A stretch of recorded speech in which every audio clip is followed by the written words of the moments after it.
Good morning, student. Today we will start our e-learning. E-learning means online learning, online study. So आज मैं आपको standard 5th का subject है English और unit number 1 birdless nature, boundless nature यानी कि सीमाहीन बेहद ही खूबसूरत नेचर। सो आज हम चैप्टर नंबर 1 पढ़ने वाले हैं। I hope you all are ready to study. So let's start.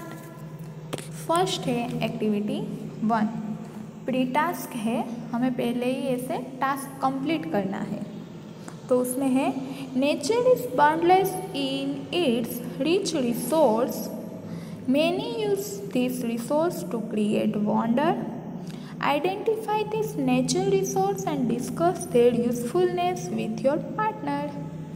पहले तो आपको क्या करना है कि ये ऐसे 3 पिक्चर्स दिखाए हैं जो हम ज़्यादा से ज़्यादा नेचुरल रिसोर्स यानी बर्डनेस रिसोर्स जिसको हम ज़्यादा से ज़्यादा हमारी लाइफ में ये ज़रूरी है और ये सब चीज़ देता है। तो पहले इस फोटो को देखना है, फ़ोटो को पहचानना है कि इसे क्या क्या बोलते हैं, कौन कौन सी रिसोर्स देता है हमें, और फिर अपने फ्रेंड्स या तो फिर अपने ब्रदर सिस्टर किसी के भी साथ आपको उसके बारे में थोड़ी सी बात करनी है और थोड़ी सी जानकारी मिलानी है। फर्स्ट है सन रेज, उसमें से हमें क्या मिलता है, विटामिन डी, सबको पता ही है। वाइंड मिल में से हमें क्या मिलता है, इलेक्ट्रिसिटी मिलती है, बहुत सारा मिलता है। फिर आपको वो सब अपने फ्रेंड्स के साथ डिस्कस करना है, लेट्स कम ऑन फाइंड करना है। फिर क्या है, वाटर, रिवर है, रिवर हमें क्या देती है, वाटर। किस लिए, वाटर को हम किन किन चीज़ों में यूज़ करते हैं, फटाफट याद करने लग जाइए क्योंकि अब माइंड को घिसना है। एक्टिविटी फर्स्ट इज ख़त्म, आपको अपने आप करनी है।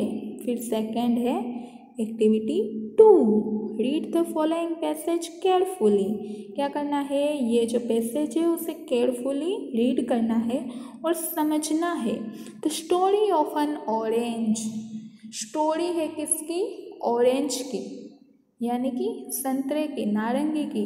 ये एक संतरे की नारंगी की स्टोरी है, उसको अच्छे से रीड करना है और अच्छे से समझना है। Nobody know exactly from where the orange came. कोई भी नहीं जानता है कि ये ऑरेंज है वो कहाँ से आते हैं। क्या आप जानते हैं कि ये ऑरेंज कौन से कंट्री से आते हैं? जानते हैं तो अपनी बुक में लिख लीजिए, गूगल का यूज़ बिल्कुल नहीं करना है। अगर आप जानते हैं कि ऑरेंज है वो कौन सी कंट्री में होते हैं तो उसे अपनी बुक में लिखिए, गूगल का यूज़ बिल्कुल भी नहीं करना है। तो South East Asia is thought to be its first home. कोई भी नहीं जानता कि पता नहीं ये ऑरेंज कौन सी कंट्री के आते हैं, पर साउथ ईस्ट एशिया है वो उसके बारे में सोच रहे हैं और वो ऐसा सोच रहे हैं कि ये कहीं से भी आए पर पहले हमारे यहाँ आए। But today it is grown in most of the warmer part of the world. पर वो ऑरेंज है वो अभी कहाँ पे हो रहा है, but today it is grown in most of the warmer parts of the world. World का जो सबसे बहुत ही गर्मीला पार्ट है वहाँ पे अभी ऑरेंज हो रहे हैं। तो पहले तो आपको पूरे वर्ल्ड में देखना है कि सबसे ज़्यादा गर्मी कहाँ पे गिरती है, वहाँ पे सबसे ज़्यादा ऑरेंज के प्लांट्स ग्रोवन हो गए। Second passage, the Greek and Roman knew about the orange. Greek और रोमन है, उन्होंने भी ऑरेंज के बारे में कुछ जाना है। It is possible that the orange was carried from India to West Asia and then to Europe. क्या ऐसा पॉसिबल है? It is possible that the orange was carried from India? क्या ऐसा पॉसिबल है कि हम ऑरेंज है वो इंडिया से कैरिड कर ले और फिर टू वेस्ट एशिया? कहाँ पे जाए?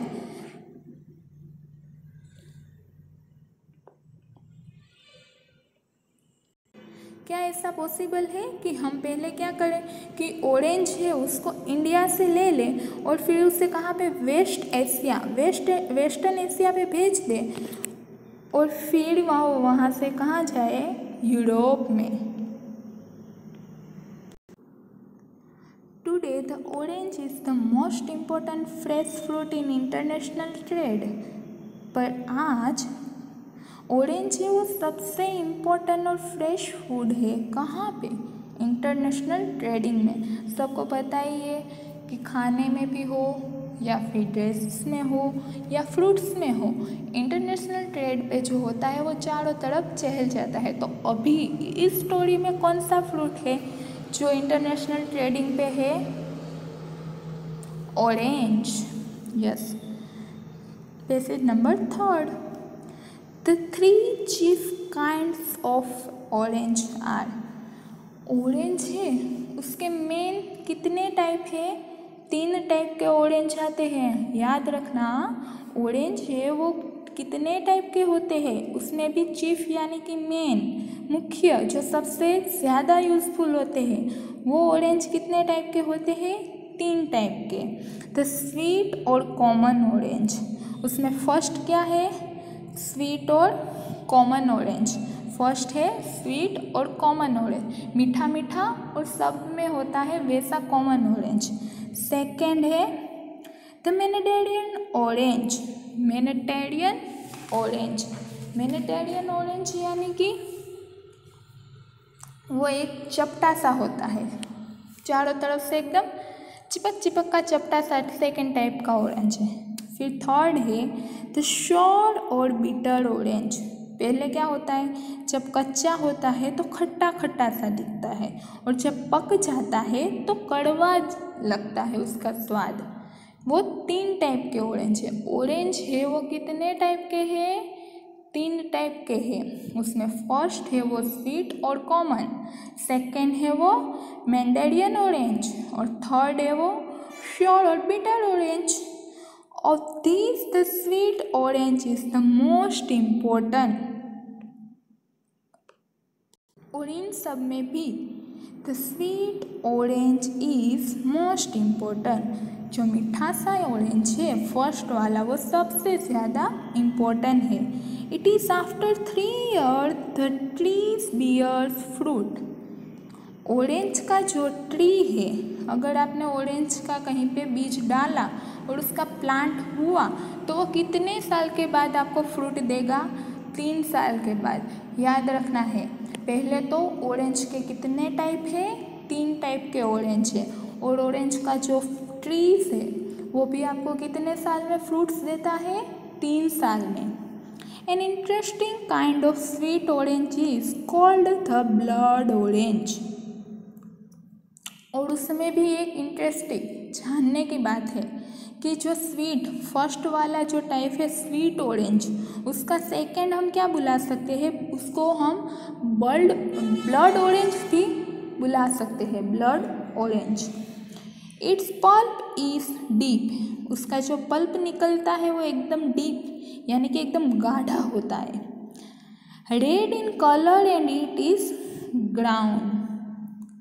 उसका कलर है वो एकदम रेड होता है और वो एकदम गाढ़ा सा होता है। आप देखते ही है ना, जब आपको कहीं पे डॉक्टर सुई मारता है फिर आप कहीं पे रुई दबा के थोड़ी देर के लिए रखो तो आपका ब्लड भी एकदम रेड और गाढ़ा हो जाएगा ना, तो इसीलिए वो भी रेड कलर का उसका पल्प है वो एकदम गाढ़ा है और उसका कलर है वो रेड है, इसलिए उसका सेकेंड नाम क्या बुला सकते हैं? Blood orange. In the Mediterranean region.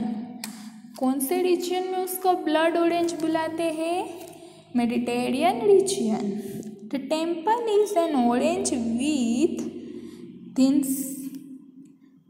The temple is an orange with a thin loose skin. क्या होता है कि हमारा जो मंदिर है उसके आसपास आपने देखा होगा कि एकदम पतली सी लेयर जैसा ऑरेंज कलर जैसा वो चारों तरफ कलर करते हैं ना हमारे टेम्पल के आसपास।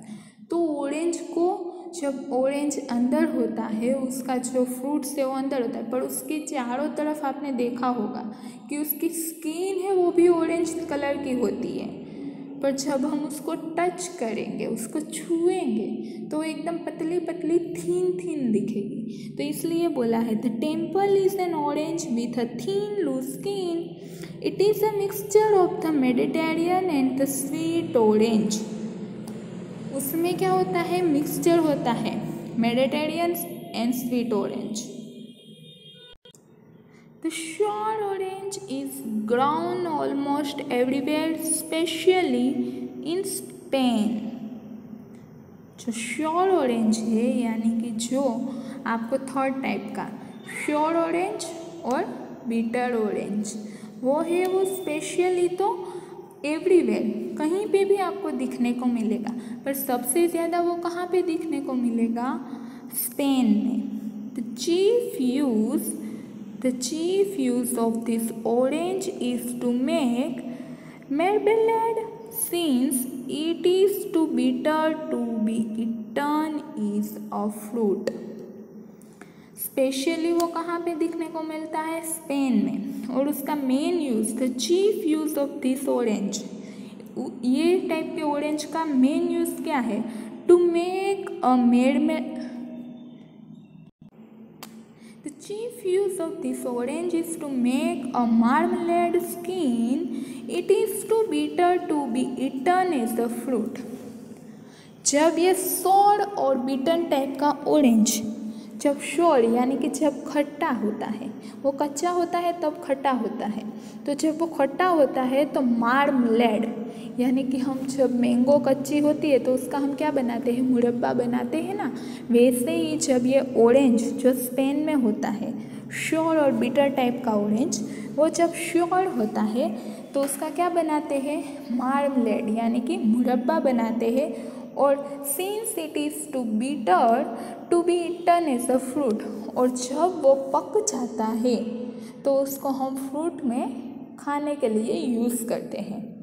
तो orange is a clean fruit, orange है वो क्या है, एकदम क्लीन फ्रूट है। एनीवन हु टच इट, कोई भी अगर उसे टच करे तो उससे क्या होगा, उसका हाथ बिगड़ेगा नहीं, क्योंकि उसके चारों तरफ तो एक लेयर सा होता है। It only touches the outer covering, क्या होता है कि हम तो सिर्फ उसके बाहर जो लेयर होता है उसको ही हम कवरिंग कर टच कर सकते हैं। उसके अंदर जो फ्रूट्स है उसे तो पहले हम आउटर लेयर को खोलते हैं, फिर हम खा सकते हैं ना ऑरेंज को, इसलिए वो कैसा है, क्लीन फ्रूट है। और उसको हम टच बाहर से करें तब भी हमारे हाथ को कोई नुकसान नहीं होगा।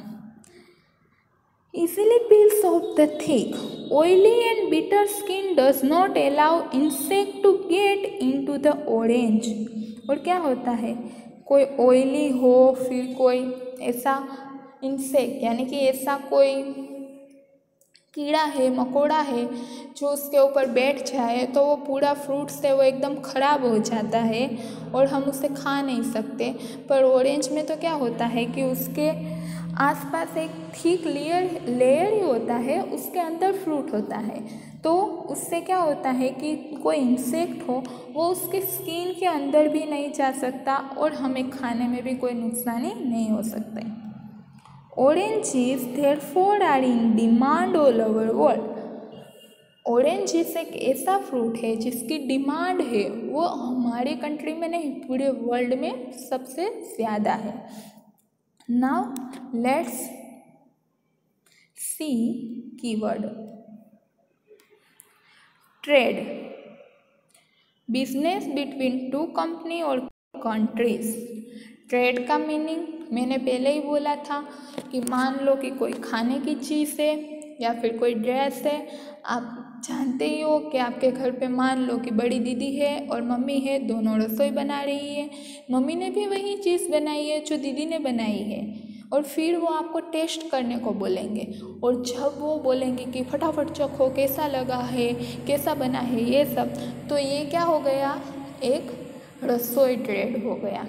वैसे ही यहाँ पे भी आपको बोला था ना कि अभी क्या है, इंटरनेशनल ट्रेड है ऑरेंज का, तो ये एक फ्रूट का ट्रेड हो गया। कोई दो पर्सन होता है, उसके बीच में कंपटीशन टाइप का हो जाता है, तो उसको हम ट्रेड बोलते हैं। फिर mandarin, a small and sweet type of orange, एक छोटा सा होता है जो ऑरेंज उसकी टाइप है। फिर है marmalade, a food item made with oranges और लेमन, यानी कि मार्मलेड मैंने बोला ना, हम मैंगो का फिर लेमन का सबका जैम बनाते हैं, मुरब्बा बनाते हैं। वो peel off, to take off skin off fruit और वेजिटेबल, आप जानते ही है कि आपकी स्किन है या तो कोई फ्रूट है या तो कोई वेजिटेबल है। आपने ऑरेंज देखा ही होगा, उसकी स्किन, बाहर की जो स्किन है उसमें छोटे छोटे छोटे छोटे पॉइंट्स होते हैं, तो उसे पील ऑफ कहते हैं।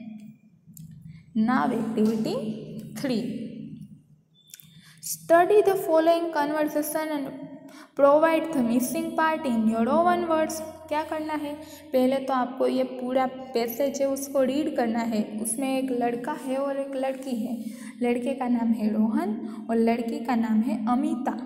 दोनों को क्या करना है आपको, पहले तो आप दोनों को उसकी कन्वर्सेशन है वो सुननी है, और सुनने के बाद जो ब्लैंक्स है उसमें कौन सा वर्ड आएगा वो अपने आप आपको डिसाइड करना है। तो फर्स्ट है रोहन। रोहन क्या कहता है, hello Amita, are you okay. Rohan है वो अमिता को कहीं से देखता है और वो बोलता है hello Amita, are you okay. Hello Amita, क्या तुम ठीक हो। तो अमिता क्या बोलती है, hi Rohan, I am good.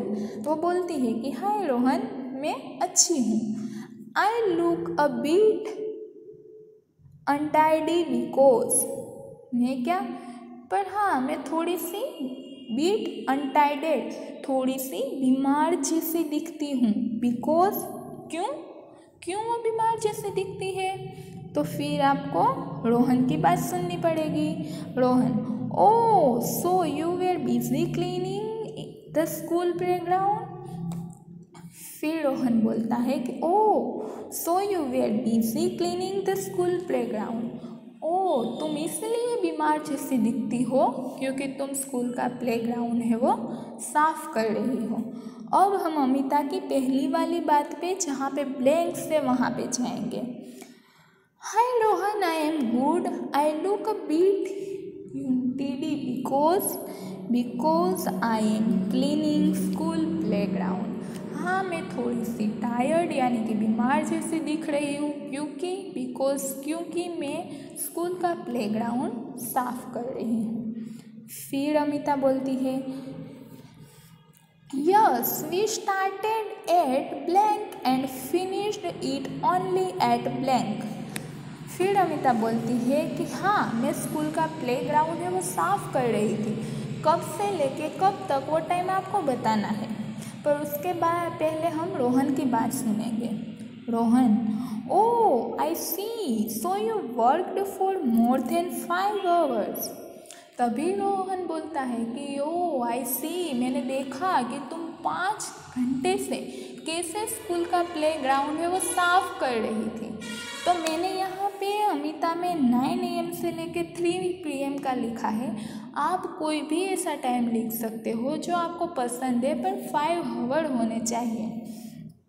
फिर है Amita, yes but we enjoy it. हाँ मैं 5 hours से काम कर रही थी, पर मुझे वो साफ़ सफाई करने में क्या हुआ, इंजॉय यानी कि बहुत ही मज़ा आया। I am going to tell my mom that, अब मैं जा रही हूँ मेरी मम्मी को कुछ कहने के लिए। क्या कहती है, I am enjoy to this work. और फिर वो अपनी मम्मी को बोलती है कि मुझे ये काम करने में बहुत ही मज़ा आया। आई होप स्टूडेंट आप लोगों को ये यूनिट पूरा समझ में आ गया होगा और आपको इस वीडियो में बहुत ही मज़ा आया होगा और कुछ नई नई चीज़ है वो जानने को मिली होगी। तो बस अब आपको क्या करना है, ये वीडियो को देखना है, अच्छे से सुनना है, समझना है और फिर क्या करना है, होमवर्क करना है। जो यहाँ पे मैंने पेज दिखाया है उस पर लिखा है होमवर्क स्टैंडर्ड 5th। तो आपको क्या करना है, क्वेश्चन नंबर 1 भी मैंने लिखा है, टिक द करेक्ट आंसर। जो सही आंसर है ABC 3 ऑप्शन दिए गए हैं, उसमें से जो सही आंसर है उसके ऊपर टिक करना है। वो आपको अपनी बुक में क्वेश्चन 4 है वो चारों के चारों क्वेश्चन लिखने हैं, उसके ऑप्शन लिखने हैं और सही आंसर है वो भी लिखना है। वो लिख लो, फिर आपको फ़ोटो खींचनी है और वो फ़ोटो हमें होमवर्क आपका भेजना है। फिर हम चेक करेंगे कि कौन से स्टूडेंट ने होमवर्क किया है और कौन से स्टूडेंट ने ये वीडियो नहीं देखा है। सो प्लीज़ आप लोग ये वीडियो देखिए और अच्छे से अपनी पढ़ाई स्टार्ट कीजिए। Thank you student, have a nice day.